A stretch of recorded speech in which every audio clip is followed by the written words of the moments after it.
ice moon of Plumas. Jess Tamblyn had left Plumas to continue spreading and reawakening the Wentles, watery elemental beings that had saved his life by charging his body with energy. Although this had endowed Jess with incredible powers, he could no longer touch another human being. Long ago, his mother, Carla Tamblyn, had fallen into an icy crevasse on Plumas, and her body had never been recovered. Jess located her deep in the ice and retrieved her frozen form, bringing it to the water mines. In the process, some of his Wental energy seeped into her dead flesh. Before Jess could thaw her, he received the desperate message that his beloved Cheska Peroni had crashed on Jonah 12 after the robot attack and was in critical condition. Jess raced off to rescue her. He arrived just in time. Nico was alive but helpless, and Cheska was dying. Jess carried them away in his Wental ship, begging the water elementals to save Cheska. Though reluctant, the Wentals agreed, and in their primordial oceans on Charybdis, they altered Cheska, healed her, and made her like Jess. When the two returned to the Plumas water mines, they discovered that Carla Tamblyn, possessed by a tainted Wental, had come alive and gone on a rampage in the underground facility. Erlinda Kett and Bebop had barely escaped Plumas in the voracious Curiosity, but the Tamblyn brothers were trapped with no way to fight the demonic woman.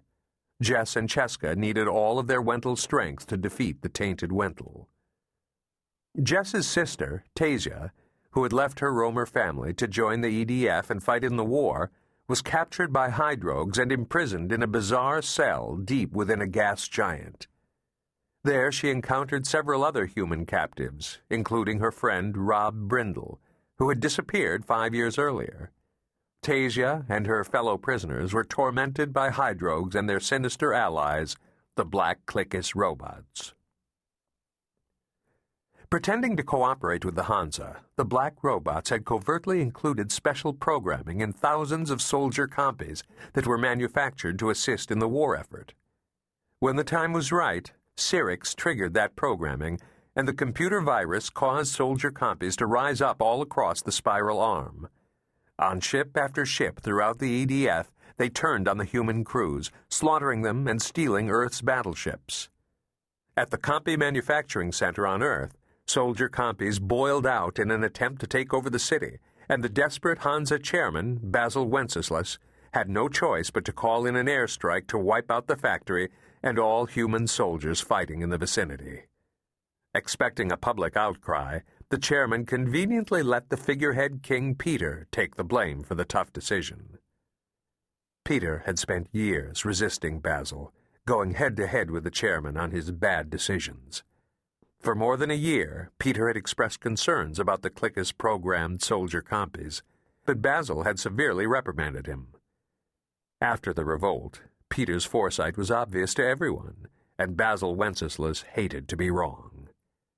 As the chairman's decisions continued to spiral out of control, Peter and Queen Astara found unlikely allies in Deputy Chairman Eldred Kane, Basil's heir apparent, Astara's sister Sarrain, who had been Basil's lover but was now afraid of him, the loyal teacher compy Ox, who had been Peter's instructor, and Captain McCammon, head of the Royal Guard.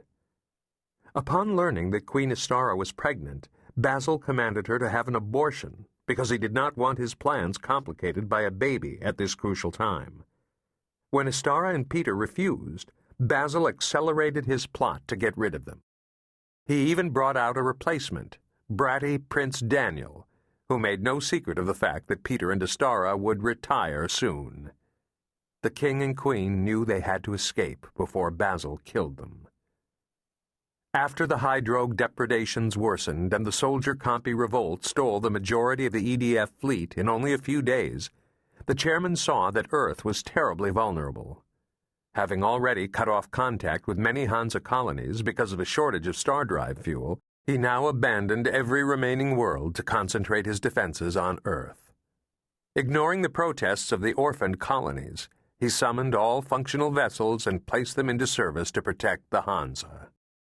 Patrick Fitzpatrick III, grandson of former chairman Maureen Fitzpatrick, was called back to active duty. He began as a spoiled recruit and became General Lanyon's protege.